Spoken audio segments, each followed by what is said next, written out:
Hi, মই ময়ূৰী stylish blog চেনেলটোলৈ আপোনালোকক পুনৰ এবাৰ স্বাগতম জনাইছো। যিহেতু এডিয়াৰ বাবে আপোনালোকৰ আৰ্চি আহিব, গতিকে এই ৰিডিং কম্প্ৰিহেনসিভ পাৰ্টটো আপোনালোকৰ খুব বেছি ইম্পৰ্টেন্ট হয়, কাৰণ এইটো স্কোৰিং এটা পাৰ্ট হয়।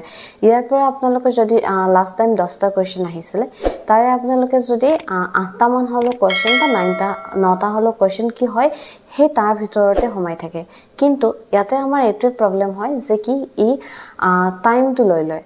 গতিকে এই প্ৰবলেমটো আপোনালোকে সলভ কৰিবৰ কাৰণে সাধাৰণতে কি হয়, গোটেই আমি ৰিডিং মানে হেইটো পঢ়ো, পেছেজটো পঢ়ো, তাৰ পিছত আমি কি কৰো, তাৰ কোৱেশ্চনসমূহ এটা এটাকে পঢ়ো, আকৌ আমি পেছেজটোলৈ ঘূৰি যাওঁ আৰু গৈ পিনে আমি তাৰ আনসাৰসমূহ বিচাৰি যাওঁ। এনে ধৰণে আপোনালোকে কৰাৰ হলনি আপোনালোকে কি কৰিব পাৰে, প্ৰথমতে আপোনালোকে কোৱেশ্চন কেইটা 1 by 1 পঢ়িছে, অন্তত আপুনি এইটো গম পাইছে যে আপোনালোকক কিহৰ ওপৰত কোৱেশ্চনটো সোধা হৈছে। হে আপুনি আইডিয়াটো পোৱাৰ পিছত আপুনি কি কৰিছে, পেছেজটো যেতিয়া পঢ়িছে, পেছেজটো আপোনালোকে যেতিয়া পঢ়োতে আপোনালোকে কি কৰিব পাৰে, আপোনালোকে তাতে আন্ডাৰলাইন কৰি গৈ থাকিব পাৰে। তো যিসমূহ কিৱৰ্ড হয় তাত আপোনালোকে মাৰ্কস কৰি গৈছে, আন্ডাৰলাইন কৰি গৈছে, আৰু এনে ধৰণে আপোনালোকে যেতিয়া পঢ়িছে তেতিয়া আপোনালোকৰ সুবিধা হয়। কিন্তু চাব, আপোনালোকে পঢ়ি যাওতে আপোনালোকে কি কৰিছে, অকল কিৱৰ্ড কেটাতহে আপোনালোকে ফোকাস কৰিছে, বাকি ওপৰে গৈছে, তেনেকেও নাযাব।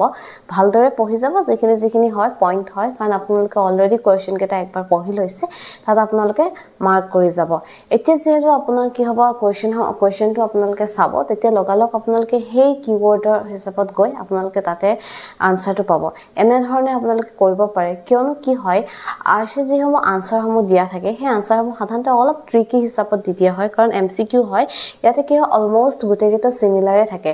তো এনেকুৱা ক্ষেত্ৰত আপোনালোকৰ এক্সাক্ট যিটো আনসাৰ হয় সেইটো জানিবৰ কাৰণে আপোনালোকে কি কৰিব লাগিব, এই আৰচিটোত যিটো কথা মানে কোৱা হৈছে, তাৰ কি বুজাব বিচাৰিছে, সেইটো কিন্তু আপোনালোকে ভাল ধৰণে বুজি পাব লাগিব। যেতিয়া আপোনালোকে গম পাব যে আপোনালোকে এই আৰচিটোত আপোনালোকে কি বুজাব বিচাৰিছে, তেতিয়া আপোনালোকৰ বাবে কি হ'ব, এই আনসাৰ কৰাটো খুব সহজ হ'ব। আৰু ইয়াৰ কাৰণে আমাক কি লাগিব, প্ৰেক্টিচ লাগিব। গতিকে ডেইলি এটা বা দুটা পেছেজ আপোনালোকে দিবলৈ চাওক। এইখিনি কৰিলে মই ভাবো যে এই পাৰ্টটোত আপোনালোকৰ কি হয়, সুবিধা হ'ব। কাৰণ ইয়াতে কি হয়, এইটো পাৰ্ট স্কোৰিং হয়। ইয়াতে অকল এটাই কথা থাকে, সেইটো হৈছে কি টাইম মেনেজমেন্ট। আৰু আপোনালোকে কি কৰিব, প্ৰথমে আৰচিটো লৈ নলব, হেয়া আপোনালোকে একদম শেষৰ ফাললৈ থৈ দিব। আপোনাৰ গোটেই কুৱেশ্চন পেপাৰসমূহ সলভ কৰি হৈ গৈছে, লাষ্ট আৰচি আছে, আপোনাৰ হাতত ধুনীয়াকৈ আধা ঘন্টা সময় বাকি আছে। সেই আধা ঘন্টা সময় বা আপুনি একদম আৰামছে কি কৰিব পাৰিছে, ধুনীয়াকৈ পেছেজটো পঢ়ি আপুনি একদম ধুনীয়াকৈ আৰামত সেই তাৰ আনসাৰসমূহ কৰিব পাৰিছে। এনেকুৱা কৰিলে কি হয়, আপোনাৰ ভুল হোৱাৰো চান্স নাথাকে।